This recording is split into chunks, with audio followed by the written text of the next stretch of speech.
Hey friends, I'm gonna paint for you today these daffodils. The first flower I think of in spring are daffodils because they're the first bulbs that just pop up and you're like, oh my god, spring! So I hope you have fun today and learn something from me painting these, and yeah, let's get going straight away. Hey, so today we're going to attempt to paint some daffodils. So there are two kinds that I see here on my image search. This is Unsplashed, and Unsplashed is an app where you can go through all these royalty-free images that you get allowed to use and use reference from. And I think I noticed two types here. One is the yellowish, and then the other one where it's got that white petals with the yellow center, like this one here. So I'm just going to draw a couple in different directions using a variety of images for inspiration, and let's see how it goes. I hope it goes well because I don't paint daffodils very often, but you know what? I thought I'd just give myself a challenge and try it out. So let's talk about the supplies. Okay, so showing you a wide shot of my setup here. I've got my paint palette with all my variety of tube paints. Got my two water jars, my spray bottle to spray down my paints to activate them. Today's paper, I'm going to use my, let me show you, my Canson Heritage 100% cotton cold press 300 GSM. It's not bad. It's also a big block here. It's a 10 by 14. So I'm gonna have fun taking lots of space here on the paper to do my daffodils. I'm gonna use probably my 3/4 inch flat brush by Princeton Heritage. I might go into the 1 inch because, you know, of that bigger space that I have. And other brushes I tend to go for are my silver black velvet, size 4, I have a size 8. And then I also have a size 6 round. Where's my size 6 round of Princeton Heritage? Okay, I'm gonna grab my 1 inch flat. And I'm going to grab some water from my palette. Sorry, some yellow from my palette.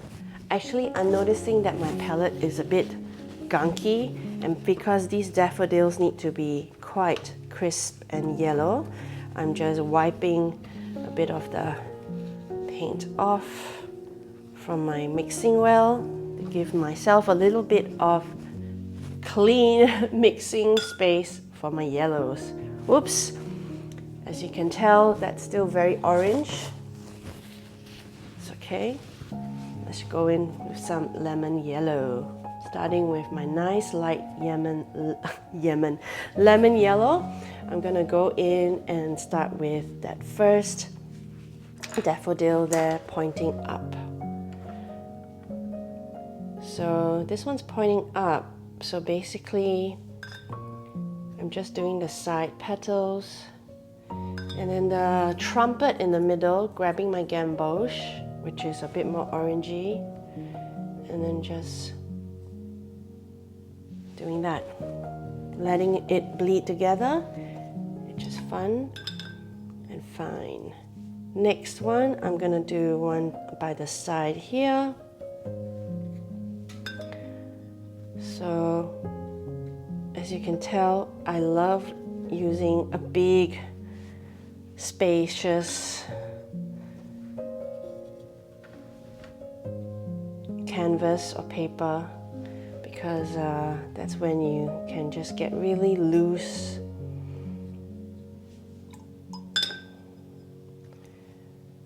Okay, I'm just working on all the ones that are just facing up.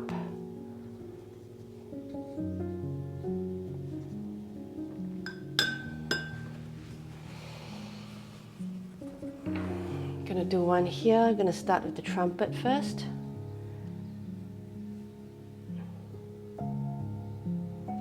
It's a big one. And then going to the yellow. And a nice soft value using the side of my brush and the corners of my brush to get that petally shape.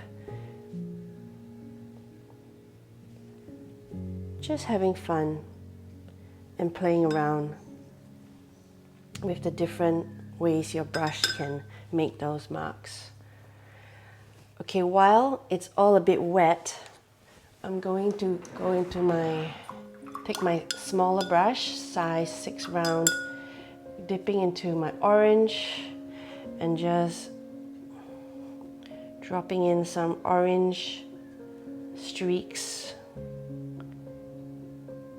into the trumpety areas, into the middle of this one here, into the base.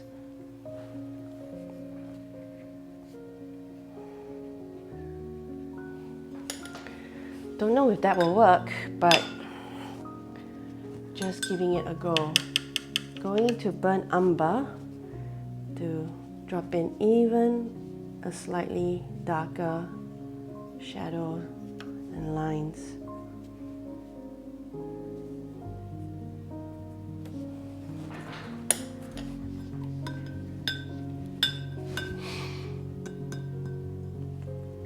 I'm gonna do a couple of white ones. So how I get the white petals is I just go into my bottom right hand corner of my palette where I have a lot of a bit of a dirty Payne's grey and burnt umber mixed up. So just mixing it up, get a very, very light wash, so lots of water, not much paint, okay? But making sure that the brush is not super wet. Just go in there, and I'm gonna do one that's just pointing down this way. And you might not be able to see much right now, but promise you there will be a flower, a daffodil. Just doing the white petals.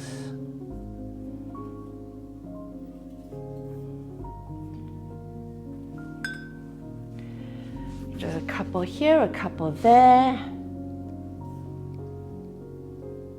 It'll be nice to do one which is like facing. Actually, I'm going to turn this one into a facing forward because we haven't really got a facing forward flower yet. So I'm making up this composition as I go. And I'm obviously still learning how to do that. It's not easy. I'm finding it quite tricky. But if it was easy, then it wouldn't be a challenge, wouldn't it?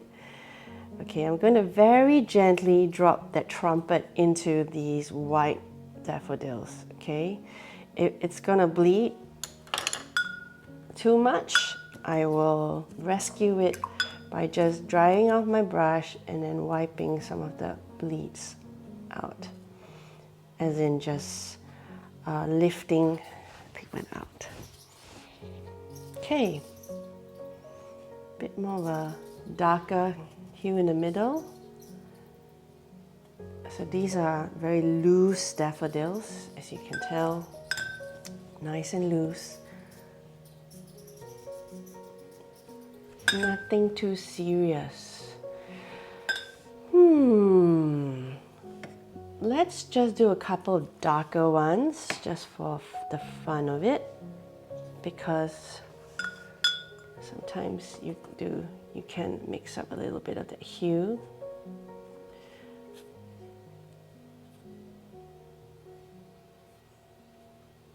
And once you kind of learn the petal, the shape of how these daffodils work,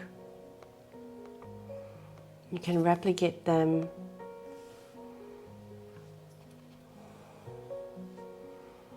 one here, just behind. Okay.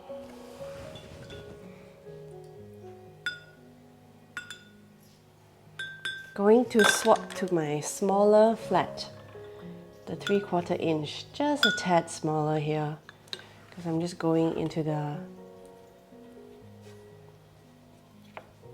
tighter areas.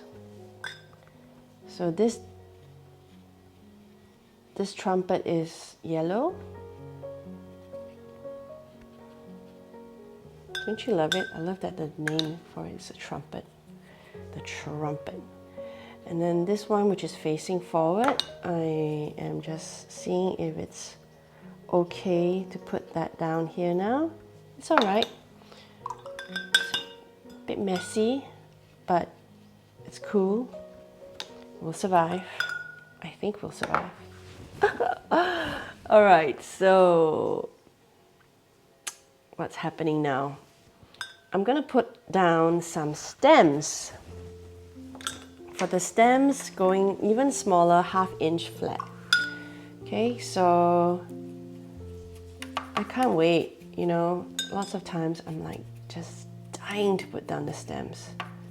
So getting into my sap green, mixing a bit of azo green, okay, and a tad of indigo. I'm gonna pull out a couple of stems here from my daffodil. And daffodil stems are very easy to create actually, because they're just pretty straight. They have that slight curve at the top there.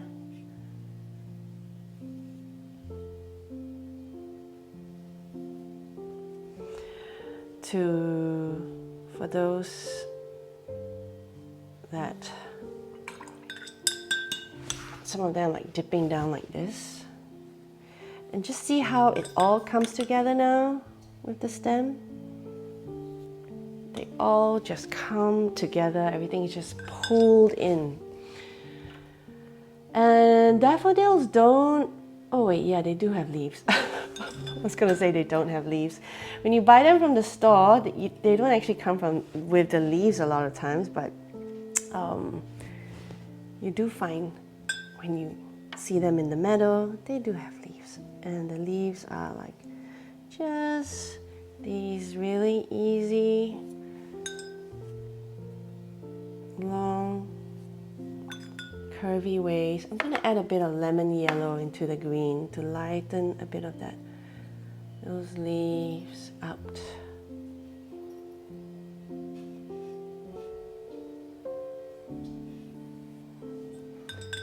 We won't add too many because I'm liking how simple this is.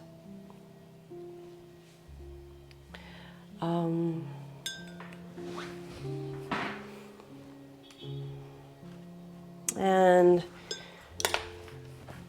right now, we're gonna wait for it to dry and then we'll go in for the detailed layer.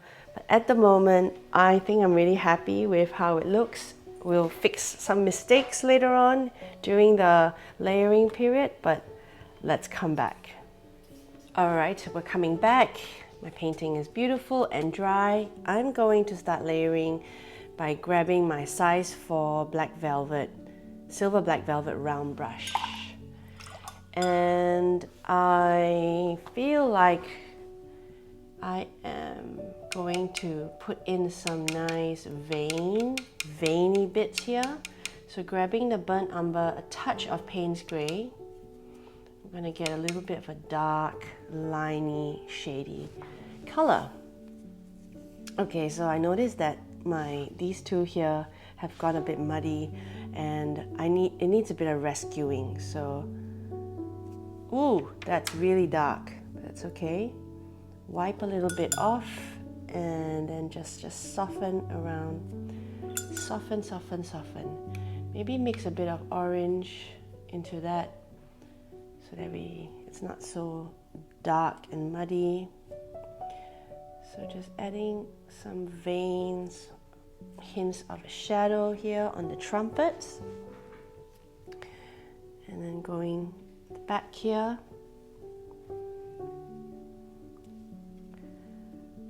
So I did a poll on my Instagram just before this to ask whether I should layer this painting or not. And so far, half of you said yes and half said no. But the funny thing is, once the first layer of that, the first layer is drying, right? Everything still seems so wet and vibrant and beautiful. And a lot of times at that moment, I'm always like, oh, I'm not gonna layer because it looks so good now. But when it fully dries like it has now, is when you're like, actually, you know, a bit of definition and detail will really elevate the whole painting. So I'm sorry to those of you who said no, leave it, because I did not listen at all. I've just definitely decided to layer here because when it dries completely, yeah, it does feel a bit flatter somehow. So I'm just going around my page and putting in a bit of these definition, these lines, shadows, looking at my reference photo for inspiration of where I should put these lines and shadows. Okay, I'm finished with this 1, 2, 3, the trumpets of these, and I'm going to just softly go into the petals as well. So using that same mixture and just seeing how that goes.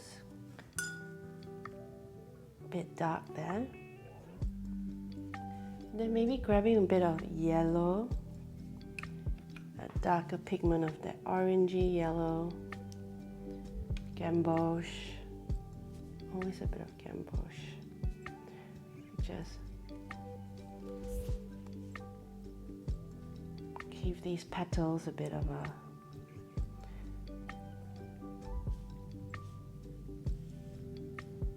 let it come alive a bit.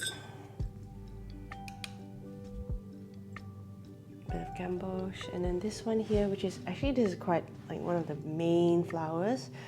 So just taking a bit more care, not caring about the others, but just in my mind knowing that this one here it's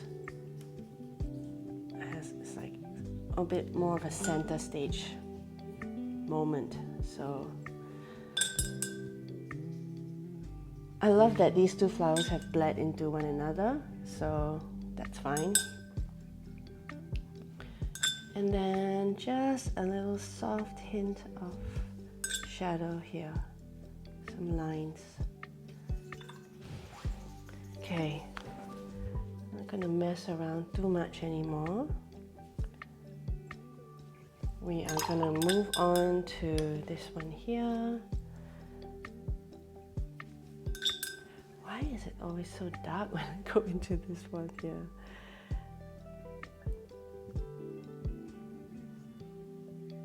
All right. Now I'm gonna work on the orange tone ones and just trying to find a reference for the orange flower that I had earlier. As you can tell, I'm a bit haphazard with my organization of references. It's okay, you're gonna go into my orange here and just using the orange, and actually the orange is a bit bright, so just mixing it with a bit of a burnt umber to just define the trumpet a little bit on each side. And then for the petals, again, just very, very light and soft marks with the burnt umber, outlining the petals, give definition to the edges, the shadows a little bit.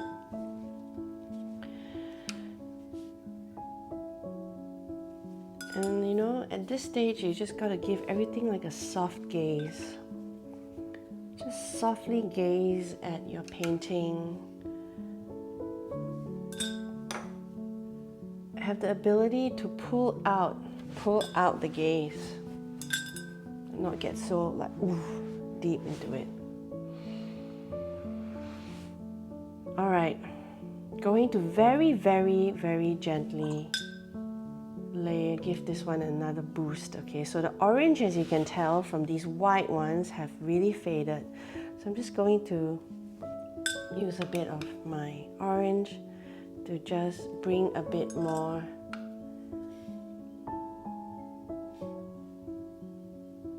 definition and shape to the trumpets.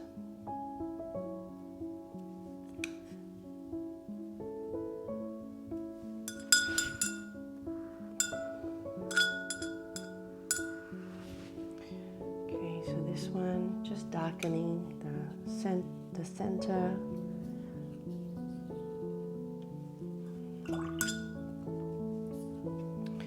Okay, because that one was, I needed a bit more brush. The size 4 was a bit light. Okay, and it's gone a bit dark, so I'm just going to lift a bit of that orange up to make it more, you know, watercolory, less opaque. There we go. All right, so back to the white petals. Going to just a bit of that Payne's gray, shadowy mix to just softly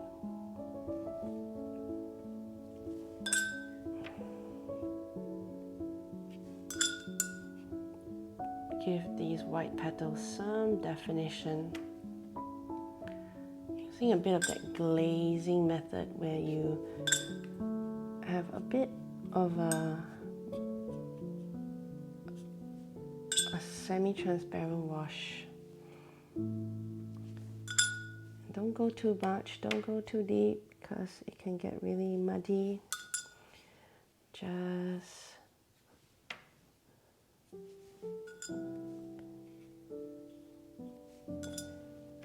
and then the one out here. Careful not to touch the orange for now.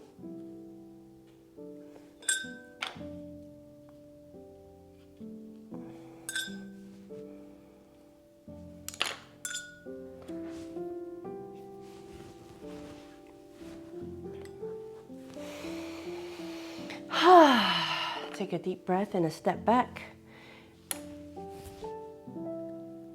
I'm not so sure about this one right here, but it's okay if we don't zoom into it. I think this orange part needs to dry a little bit before we go in there to really work into that center.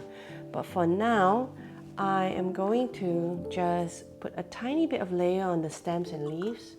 So I'm grabbing my silver black velvet size 8.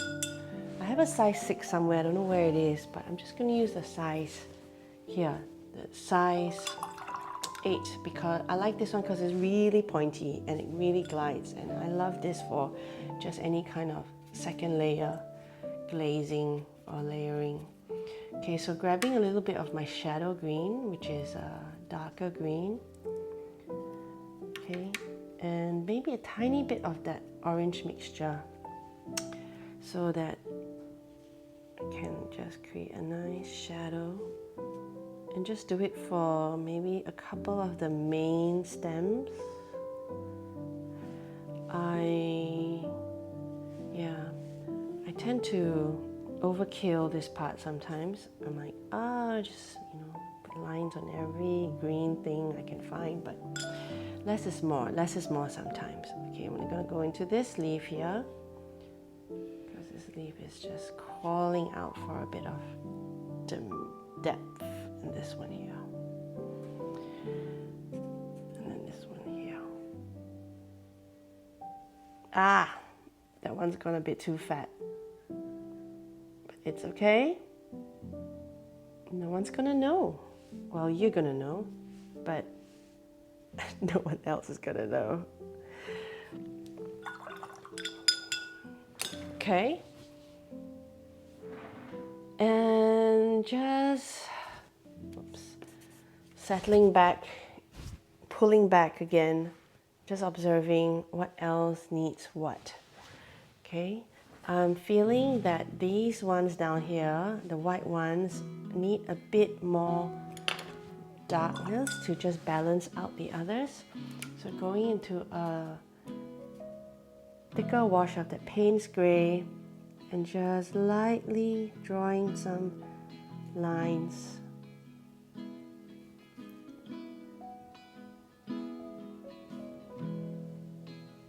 Just some teeny thin lines.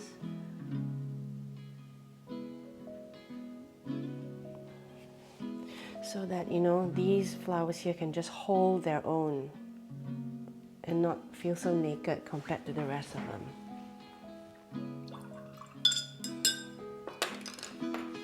All right, so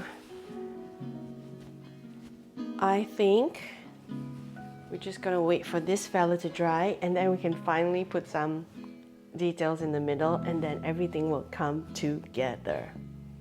So let's wait for a tiny bit more. All right, so this is pretty dry now. I'm gonna go and put in some kind of definition to the center here. Grabbing my burnt umber and orange mix and a bit of Payne's Grey. Just, oh, what's wrong, doggy? Okay, put that center there. And also, I'm just going to work a bit of that edges here, the frilly bits.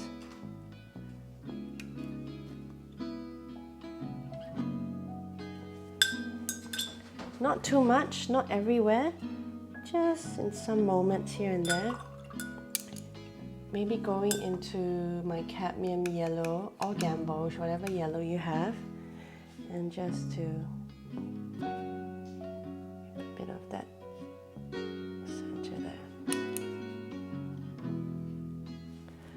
Okie dokes.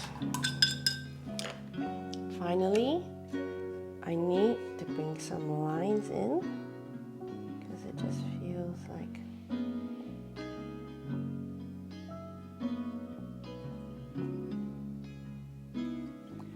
it's a bit naked without it. A tad more details to the spaces here. Bit of darkness up there. And here, and there we have it, my loose daffodils for springtime. These daffodils, I am really pleased with how they turned out. To be honest, I haven't had much successes with loose daffodils in the past, so I kind of like use this as a little challenge. It's springtime, I'm gonna paint these daffodils, I'm gonna do what I know and see how it turns out, and I'm really happy. If you have painted along with me, let me know how you go. Sound down in the comments if you like this video. If you haven't subscribed already, please subscribe. That will really help me and grow this channel. And if you have painted along and you want to show me your painting, tag me on Instagram. I'm at Crystal Tan Art. Post your painting, tag me, and I love to see how you go with the tutorials. So thanks so much again, and hope to see you in the next video.